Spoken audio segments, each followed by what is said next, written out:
Welcome to All Things Storybound, a creative outlet where any and all kinds of stories come to life. From magical to mythical to mortifying, let us take you on a journey you've never experienced before. Grab your favorite drink and get comfortable. You're in for a wild story ahead.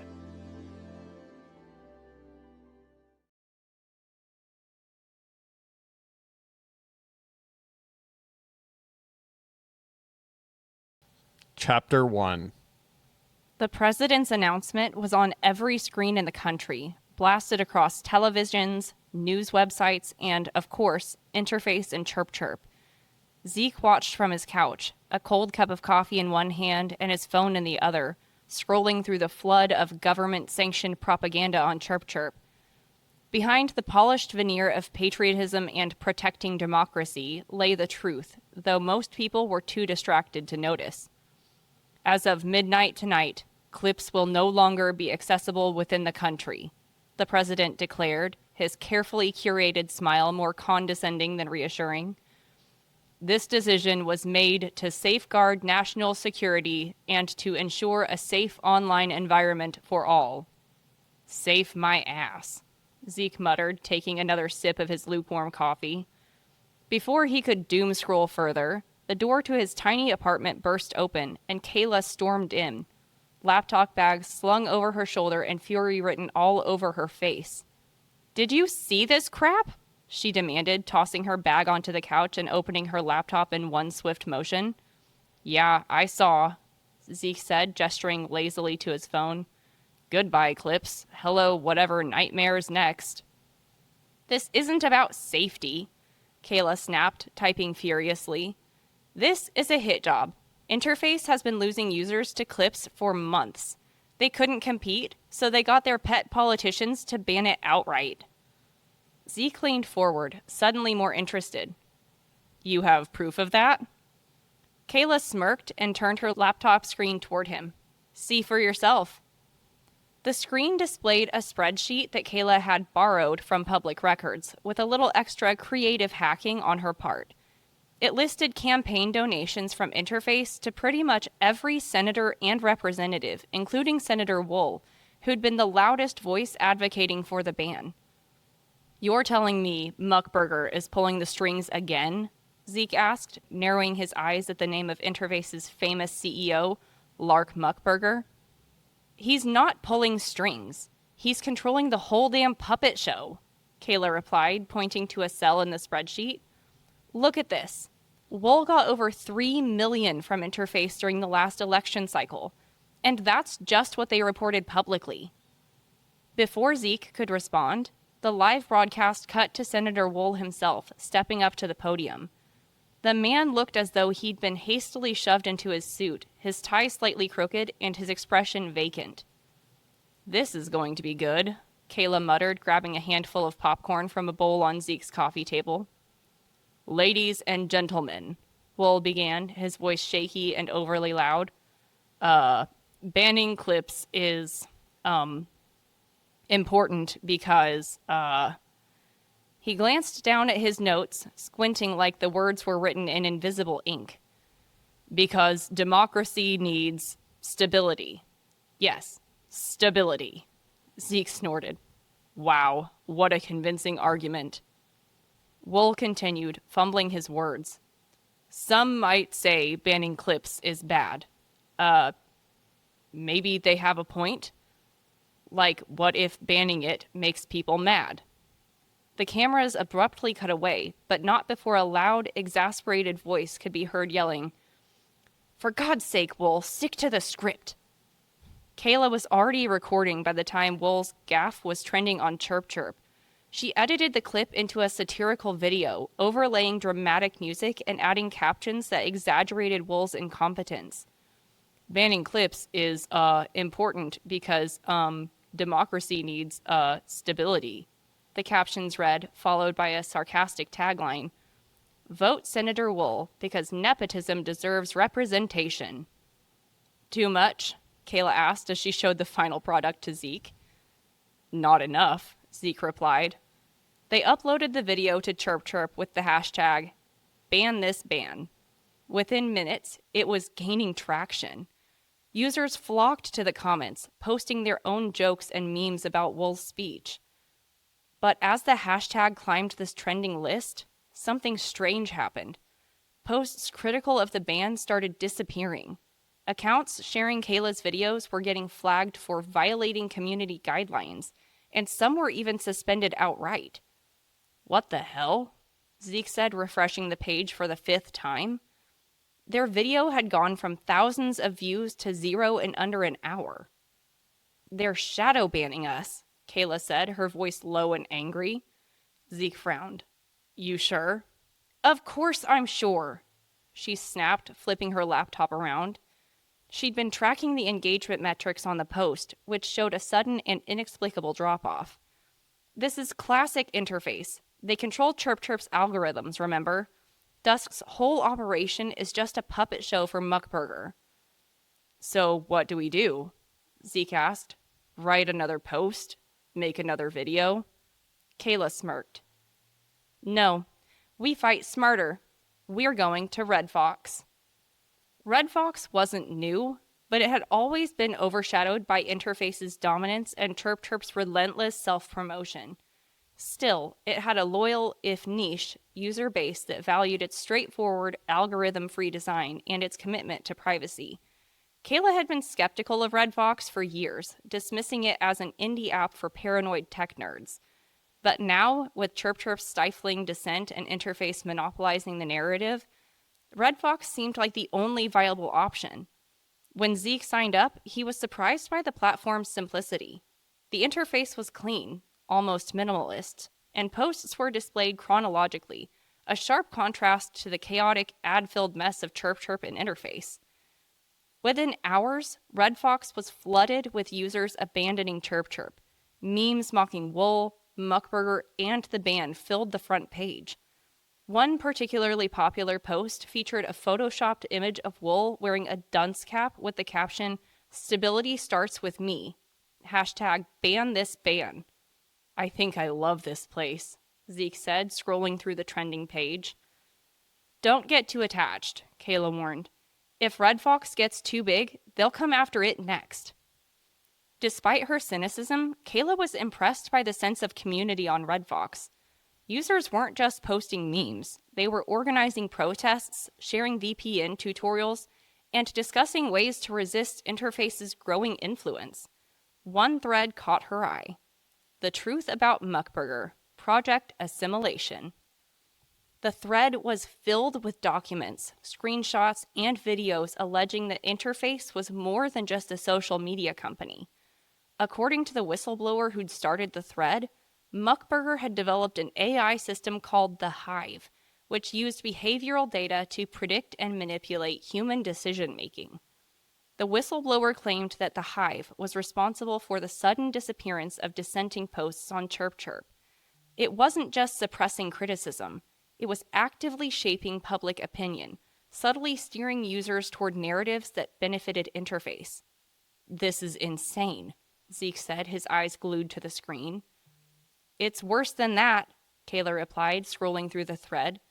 If this is true, the Hive isn't just controlling what people see, it's controlling what they think. Zeke shuddered. So what's the endgame? Why ban clips? Why go through all this trouble? Kayla pointed to a particularly ominous section of the thread. Project Assimilation aims to centralize global communication under Interface, eliminating competition and creating a single, unified platform controlled by the Hive. Total control, she said. That's the endgame. As they scrolled deeper into Red Fox, a notification popped up on their screens. Want to learn the truth about Muckburger? Join the live stream, 10 p.m. Eastern Standard Time. Don't miss it. Zeke frowned. This feels like a trap. Probably, Kayla said, but if it's not, we could finally get some real answers. At 10 p.m. sharp, they tuned into the live stream. A masked figure appeared on the screen, their voice distorted to conceal their identity. Welcome, the figure said. You've been lied to. Tonight, we'll show you how deep Muckburger's control goes, and what he doesn't want you to know. The screen cut to grainy footage of a private meeting between Muckburger and Senator Wool. "I don't think banning clips is the right move," Wool said, looking genuinely confused. "People like it. What if this backfires?" Muckburger's voice was cold and mocking. "Wool, you're not paid to think. You're paid to smile and read the script. Or do I need to remind everyone about your unique family background?" Wool visibly wilted under the insult. "No, sir. I'll follow the plan." The screen cut back to the masked figure. "This is just the beginning," they said. "Muckburger controls more than you realize, but we can stop him if we act now."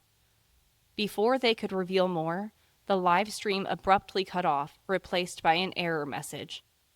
"This content has been removed for violating community guidelines." "Oh no," Kayla whispered. "What?" Zeke asked. Kayla pointed to her laptop screen where a new notification had appeared. "Warning, your account has been flagged for suspicious activity." "They know we're watching," she said.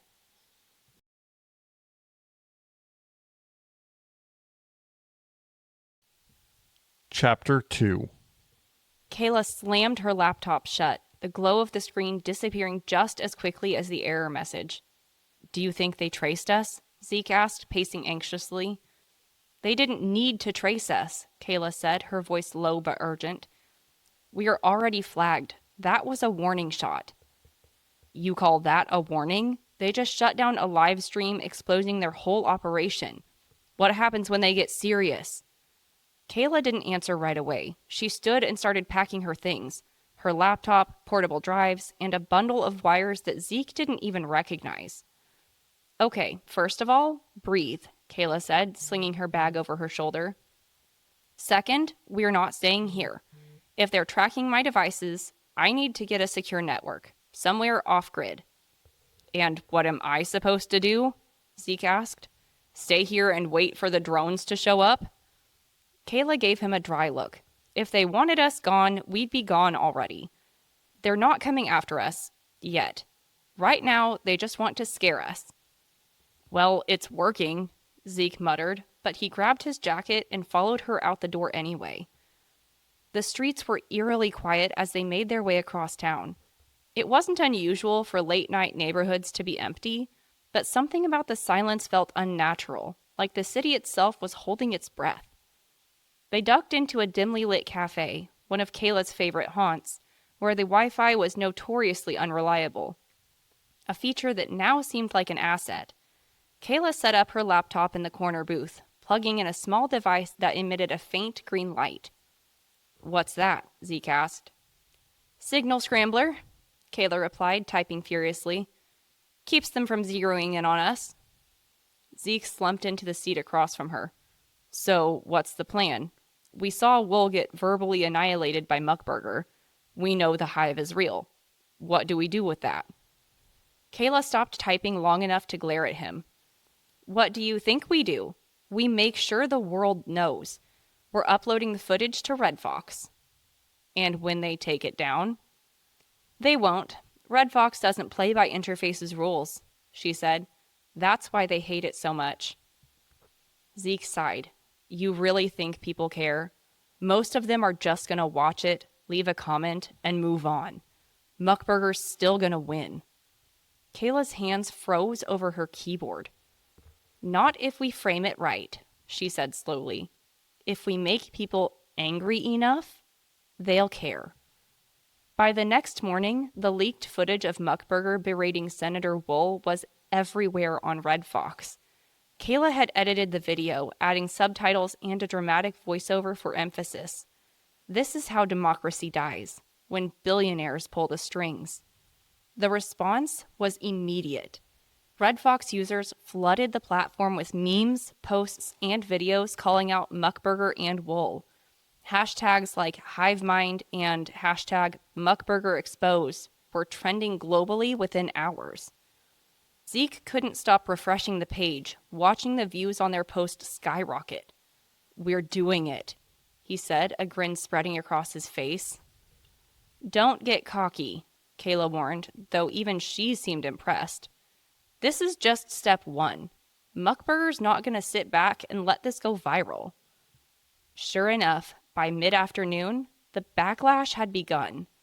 News channels owned by Interface started running hit pieces on Red Fox, accusing it of being a haven for conspiracy theorists and cyber terrorists. Paid influencers on Chirp released synchronized videos parodying the same talking points. Red Fox isn't what it seems. Protect your data. Don't trust Red Fox. This so-called leak is just foreign propaganda. That's actually impressive, Zeke admitted, scrolling through the nearly identical posts. I mean, it's terrifying, but impressive. It's not impressive, it's algorithms, Kayla said. They're just flooding Chirp with noise to drown out the signal. Classic disinformation strategy. What's our move then? Kayla looked at him, her eyes steely. We fight fire with fire. I'm going to crack into Interface's back end. Zeke's jaw dropped. You're joking. Do I look like I'm joking? No, but you do look insane. You're gonna hack the most powerful social media company in the world? Kayla smirked. Not the whole company, just enough to give us some leverage. Over the next few hours, Kayla worked tirelessly, her fingers flying across the keyboard as she navigated Interface's labyrinth of security systems. Zeke sat nearby, alternately keeping an eye on Red Fox and nervously peeking out the cafe's windows. Any luck? He asked after what felt like an eternity. Define luck, Kayla said without looking up. Did you find anything incriminating? Not yet, she admitted. But I found something weird. Look at this. She turned her screen toward him, revealing what appeared to be a real-time map of Interface's global servers. Most of the data clusters were centered around predictable locations: Silicon Valley, New York, London. But one massive cluster stood out, situated in a remote area of Alaska. Why would they have a server farm in the middle of nowhere? Zeke asked. They wouldn't, Kayla said, her voice tinged with suspicion. Not unless it's something they really don't want anyone to find. Before they could speculate further, Kayla's laptop emitted a loud ping. She'd accessed a folder labeled Project Assimilation, Behavioral Protocols. What is this? Zeke asked, leaning closer. Kayla clicked on one of the files. It opened to reveal pages of text detailing how the Hive used user data to predict and influence human behavior. It wasn't just controlling what people saw online. It was subtly shaping their decisions, from what they bought to how they voted. This isn't just manipulation, Kayla said, her voice shaking. This is mind control. The more they read, the worse it got. The Hive wasn't just an algorithm. It was an evolving AI, capable of learning and adapting based on the data it harvested.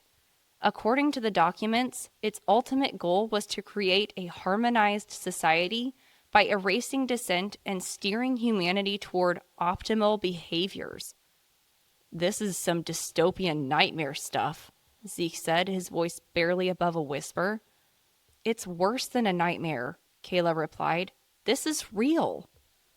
Another file caught her eye, labeled Primary Assets. She clicked on it and gasped. The file contained a list of names, each accompanied by a photo and a brief description. Politicians, CEOs, media personalities. Every major player in global power structures was listed, with detailed notes on how they were being influenced by the Hive. Holy crap, Zeke said, pointing to one of the names. That's Wool. Kayla clicked on his profile. It contained a full psychological profile along with strategies for keeping him compliant. The notes were brutally unkind.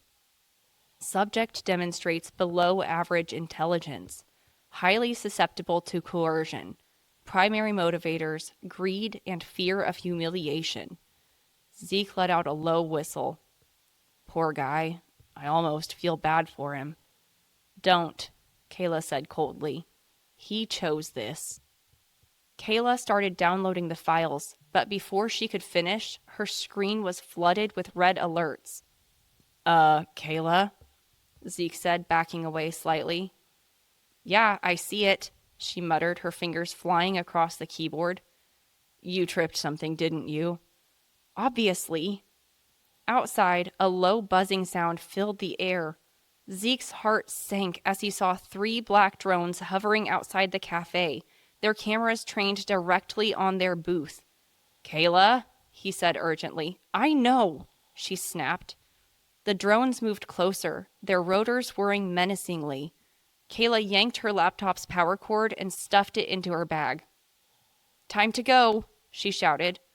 They bolted out the back door, the sound of the drones growing louder behind them. Kayla led the way, weaving through alleys and side streets as Zeke struggled to keep up. What's the plan? He panted. Get somewhere they can't track us. And where's that? Kayla didn't answer. She just kept running.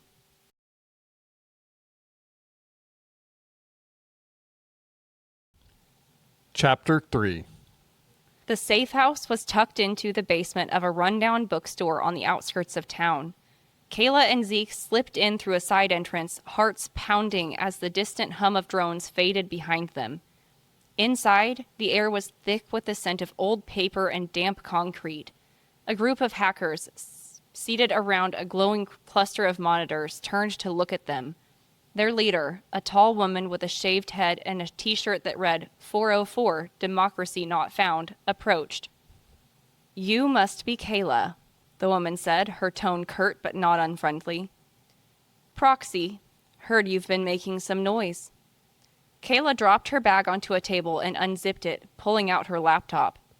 I've got something big, she said. Files straight from Interface's servers. Proof that Muckburger is using the Hive to control, well, everything. Proxy's expression didn't change. You're not the first to figure that out. Kayla froze. What? Proxy gestured for them to follow her to a bank of monitors. On the screens were dozens of folders, each labeled with a different name or project. One folder, titled The Hive Directive, was open, revealing detailed documents, charts, and video clips. We've been tracking Interface for years, Proxy said. Muckburger's AI isn't just manipulating social media. It's running predictive models for entire societies, elections, markets, public opinion. It's all controlled by the Hive. Kayla scanned the files, her disbelief giving way to awe. This is insane. How have you kept this quiet? Because the second anything leaks, Muckburger's bots bury it, Proxy said. If it doesn't fit the narrative, it disappears. The only reason Red Fox has lasted this long is because their servers are decentralized. Zeke leaned closer to one of the monitors, where a video of Senator Wool was playing on loop. It showed him at a private fundraiser, awkwardly trying to make small talk with Muckburger. Do I really have to keep saying the same thing? Wool asked in the video, clearly uncomfortable. People are starting to think I don't, have a mind of my own. You don't, Muckburger replied coldly. That's why you're useful. Now go smile for the cameras. Zeke grimaced. Yikes. He's not even hiding it, Kayla said, shaking her head. Why would he? Proxy replied. Muckburger owns the narrative. He knows the public will believe whatever he wants them to believe. The safe house was quiet except for the hum of the servers as Kayla and Proxy pored over the files. Zeke sat nearby, scrolling through Red Fox on his phone, his unease growing with every passing minute. This is huge, Kayla said, her eyes locked on the screen. If we release all of this at once, Muckburger won't be able to spin it. The Hive's entire operation will be exposed.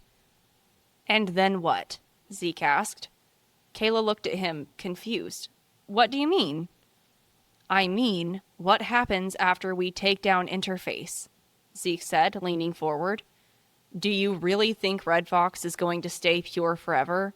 What's stopping them from becoming the next interface? Proxy snorted.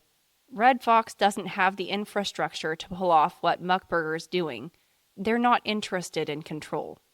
Yet, Zeke said. But give them enough power, and they might change their tune.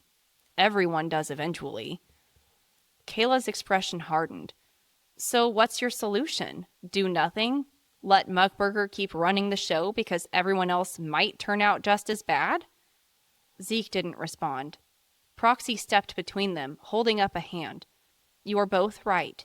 Power corrupts, but letting Muckburger keep his monopoly isn't an option. The key is transparency. If we expose the hive and build safeguards to prevent another one from rising, we might stand a chance. How do we do that? Kayla asked. Proxy smiled. You'll see. Proxy led them into a separate room where a smaller group of hackers was working on a program that flickered on a central monitor. This is Foxfire, Proxy said, gesturing to the screen. What is it? Zeke asked. It's a virus, Proxy explained. Once it's uploaded to Interface's servers, it'll take down the hive by corrupting its predictive models. Without its data, the entire system will collapse. Kayla's eyes lit up. That's brilliant. Why haven't you used it yet? Proxy hesitated. Because it's a one-way trip. The second we deploy it, Muckburger will know. He'll throw everything he has at us to stop it. And if he stops it halfway? Zeke asked. Proxy's face darkened. Then the hive adapts, learns, becomes even harder to destroy. Kayla nodded, already formulating a plan. We'll need to hit them fast and hard. If I can get close enough to one of their main data centers, I can plant Foxfire directly into their servers. That's suicide, Zeke said immediately. It's necessary, Kayla replied. Not alone it isn't, Proxy said. We'll create a distraction. Red Fox users will flood Interface with fake accounts and activity to overload their system. That'll give you enough time to upload the virus. Kayla turned to Zeke. You in? Zeke hesitated, his mind racing. You're asking me to be the face of this, aren't you?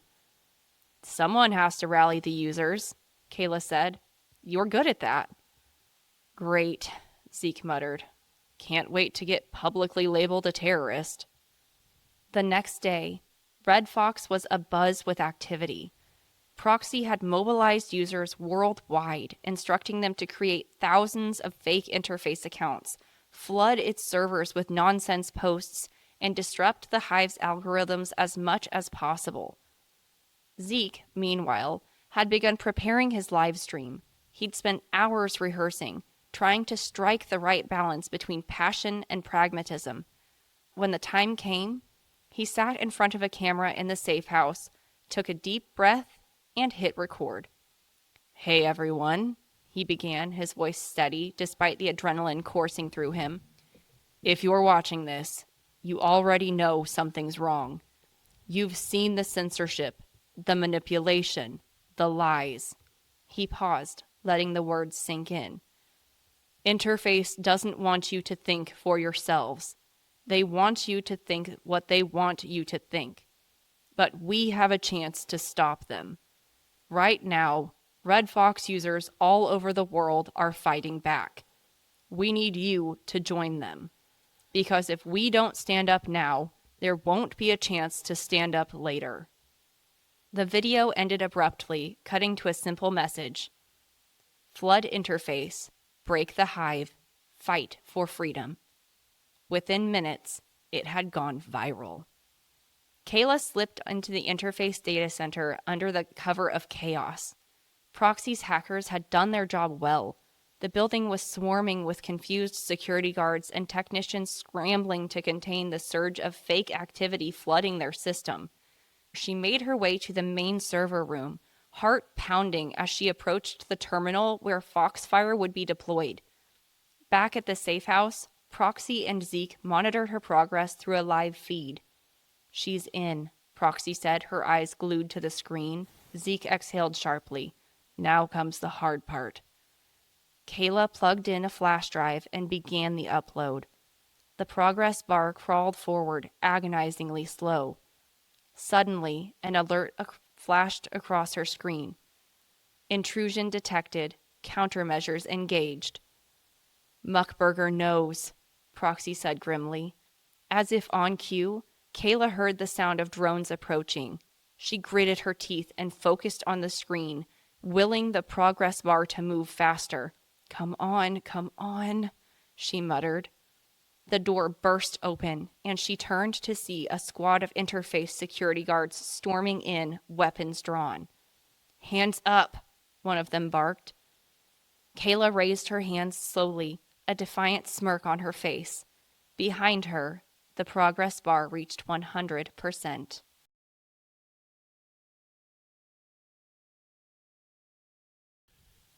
Chapter 4. The air in the safe house was tense as Proxy and Zeke stared at the screen, waiting for confirmation that Kayla's mission had succeeded. The live stream of Zeke's call to action was still running, now with tens of thousands of Red Fox users sharing the feed. She did it, Proxy said suddenly, pointing to a notification on her monitor. A flood of alerts confirmed the Firefox virus had been uploaded to Interface's servers. The Hive systems, designed to process millions of interactions every second, began to falter under the strain. Algorithmically curated trends were replaced with chaotic, unfiltered posts. On ChirpChirp and Interface alike, Zeke's rallying cry took over the platforms. Break the Hive, fight for freedom. It's working, Zeke exclaimed. He watched as hashtags mocking Interface flooded every platform. Memes of Muckburger exaggerated into a cartoonish villain with insect-like creatures spread like wildfire. But the real victory was the data dump.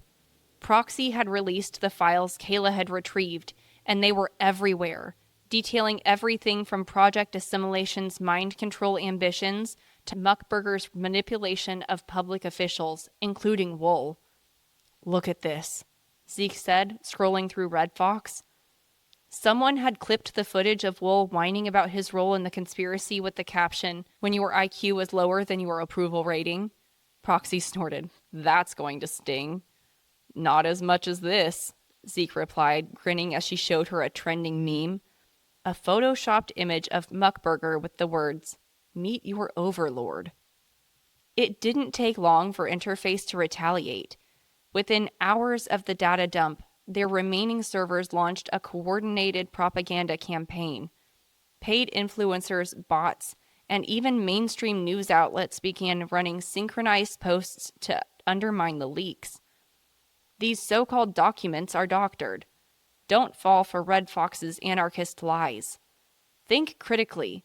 Who benefits from tearing down a trusted platform like Interface? Muckburger himself appeared in a rare live broadcast, his carefully manicured image projected across ChirpChirp and Interface. His tone was calm, almost fatherly, as he addressed the controversy. I know there's a lot of confusion right now, Muckburger said, his piercing blue eyes staring directly into the camera. But let me be clear. Interface has always worked to protect free speech and democracy. These baseless accusations are an attack on these very principles. Zeke couldn't contain his outrage. The nerve of this guy. He's literally on tape admitting to controlling everything. And yet, half the country will believe him. Proxy said grimly. That's the power of the Hive. Even broken, it's still influencing people. The backlash wasn't just online. Protesters began to gather outside Interface's headquarters, while others rallied in support of Muckburger, holding signs that read, "Save Interface" and "Don't let Red Fox destroy democracy." Kayla's absence weighed heavily on Zeke. He scrolled through the messages she'd sent just before her capture, her voice echoing in his mind. If this works, it'll be worth it. Don't let them win. Kayla's arrest dominated the news by the next day. Interface spun the story into a triumphant narrative, pointing her as a dangerous hacker who had jeopardized national security. Radical Red Fox operative apprehended, one headline read. Interface foils cyber terrorism attack, proclaimed another. Zeke's hands shook as he read the headlines. He knew it was coming, but seeing it in black and white was still a punch to the gut. They're making her a scapegoat, Proxy said, her expression hard. Of course they are, Zeke replied bitterly. They can't admit the truth, so they make her the villain. Red Fox users rallied in her defense, sharing messages of support and flooding ChirpChirp with hashtags like #FreeKayla and #TruthOverHive. Proxy worked tirelessly to ensure that the leaks continued spreading, using every trick in her book to outmaneuver Interface's censors. But it wasn't enough. The media's stranglehold on the narrative meant that most people only heard one side of the story. This isn't fair, Zeke muttered, pacing the safe house. She risked everything, and now they're turning her into some sort of criminal. Proxy looked at him, her eyes fierce. Then make them listen. You've got the platform. Use it. Zeke's next live stream was his most impassioned yet. He spoke directly to the Red Fox community, pleading with them to keep fighting.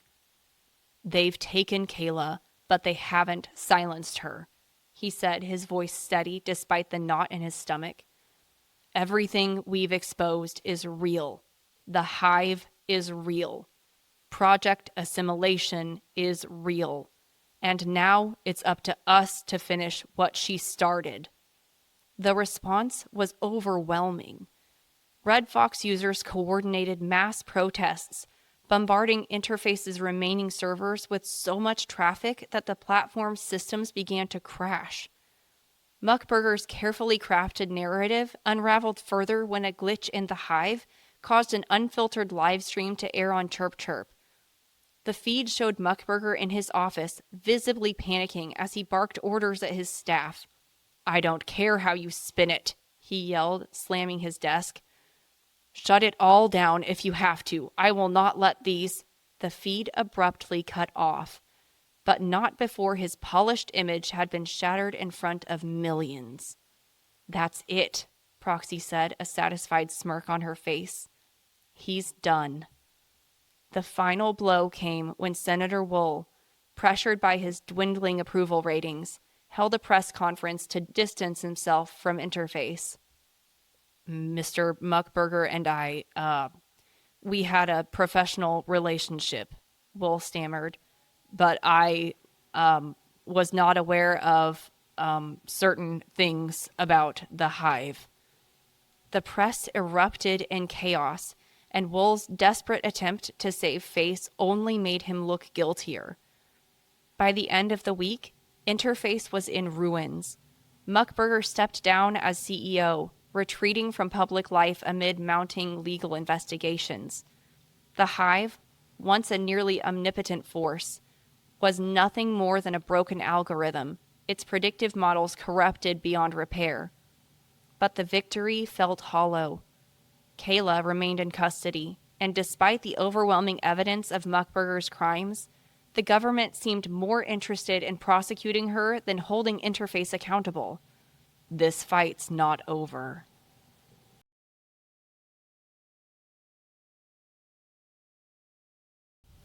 Chapter 5. The days after Interface's collapse were chaotic. Red Fox had become the new hub of online discourse, its user base exploding overnight. For the first time, the platform that once prided itself on being small and independent was thrust into the global spotlight. Zeke wandered through the Red Fox headquarters, if you could call it that. The office, tucked into an old factory building, was modest and filled with mismatched furniture and the faint smell of burnt coffee. The founder, Anya Redmond, had summoned him there for a meeting, her tone clipped but professional. I didn't expect to be running a global movement, Anya said, leaning back in her chair. Her gray-streaked hair was pulled into a messy bun, and her sharp blue eyes studied Zeke like she was deciding whether or not to trust him. Red Fox was supposed to be a niche platform for people who wanted something different, not this. Zeke shifted uncomfortably. You're saying you don't want all this attention? I'm saying power corrupts, Anya replied bluntly. Even people with the best intentions lose their way when they get too big. And now, thanks to you and Kayla, we're the biggest platform on the planet. Zeke bristled. You're not blaming us for what happened, are you? Of course not, Anya said, her tone softening. You did what needed to be done. But now we have to decide what comes next. If Red Fox becomes another interface, then everything you fought for will mean nothing. Zeke nodded, feeling the weight of her words. So, what's the plan? Anya leaned forward, her expression determined. We're giving control back to the users. Transparency, collective governance, and no algorithms deciding what people see. If Red Fox is going to survive, it has to stay true to its roots. 2 days later, Zeke received an unexpected message on his Red Fox account. We need to talk. Muckburger. At first, he thought it was a prank. But when the message was followed by a private link to a secure video call, his curiosity got the better of him. Against his better judgment, he clicked it. Muckburger's face appeared on the screen, but he looked nothing like the polished CEO who had once dominated the media. His suit was gone, replaced by a wrinkled hoodie. Dark circles framed his bloodshot eyes, and his usually slicked-back hair was disheveled. Zeke, Muckburger said, his voice hoarse. Thank you for taking this call. You've got 30 seconds before I hang up, Zeke replied, crossing his arms. Muckburger chuckled, though it sounded hollow. Straight to the point, I respect that. He leaned forward, his tone shifting to something almost pleading. I know I'm not exactly in your good books right now, but you have to admit, we're on the same side. Zeke raised an eyebrow. You've got to be kidding me. I'm serious, Muckburger said. Interface was flawed, I'll admit that. But the hive wasn't about control, it was about order. You think you've won, but all you've done is create chaos. Red Fox can't handle the pressure. Sooner or later, it's going to collapse under its own weight. And what? Zeke snapped. You're offering to come back and save us? I'm offering a partnership, Muckburger said, his tone deadly serious. Let me help you build something better, something sustainable. You've seen what happens when platforms get too big. Without the right structure, Red Fox will become exactly what you're fighting against. Zeke's stomach turned. Muckburger wasn't wrong. Red Fox was already struggling to manage its sudden growth. But the idea of working with the man who had caused so much harm was unthinkable. You're insane if you think I'd ever trust you, Zeke said. Crawl back to whatever hole you came from. Muckburger's expression darkened. You'll regret this, Zeke. Mark my words. Red Fox will fall, and when it does, don't come crawling to me for help. The call ended abruptly, leaving Zeke staring at his reflection on the blank screen. Muckburger's prediction wasn't entirely wrong. The rapid growth of Red Fox brought challenges that the small team wasn't equipped to handle. Server crashes became a daily occurrence, and the sudden influx of users brought with it waves of trolls, spammers, and opportunists looking to exploit the platform's lack of algorithms. Meanwhile, Chirp was positioning itself as the responsible alternative. Elliot Dusk, ever the opportunist, capitalized on Red Fox's growing pains by launching a smear campaign. Red Fox is a noble idea, Dusk said in a slick interview in a major news outlet. But let's face it, it's naive. Without proper moderation, platforms devolve into chaos. Chirp offers the perfect balance of freedom and structure. The media latched onto the narrative, framing Red Fox as an idealistic experiment doomed to fail. Politicians loyal to Dusk began calling for increased regulation of social media, citing Red Fox's struggles as proof that decentralized platforms were dangerous. It's like we traded one dictator for another, Zeke muttered as he watched the news. Proxy, seated right beside him, nodded grimly.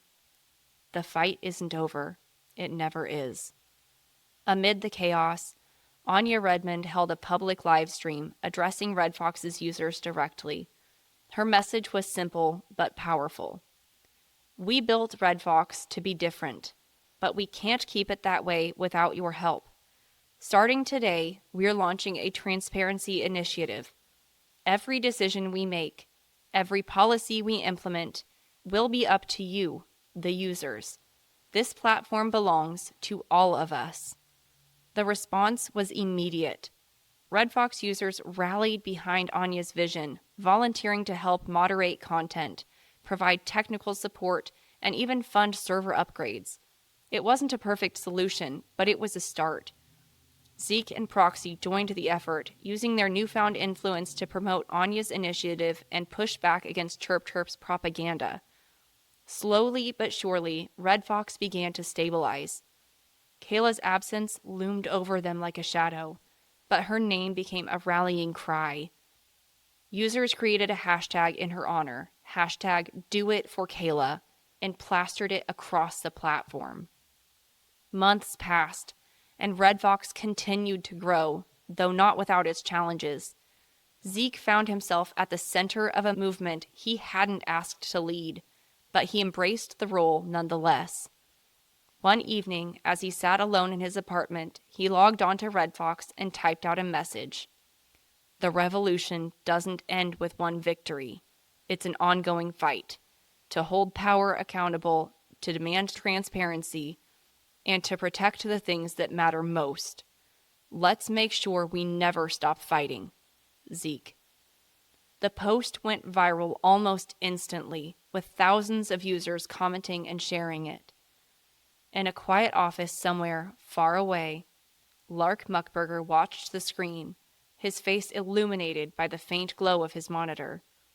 His expression was unreadable as he scrolled through the comments, his fingers drumming against the desk.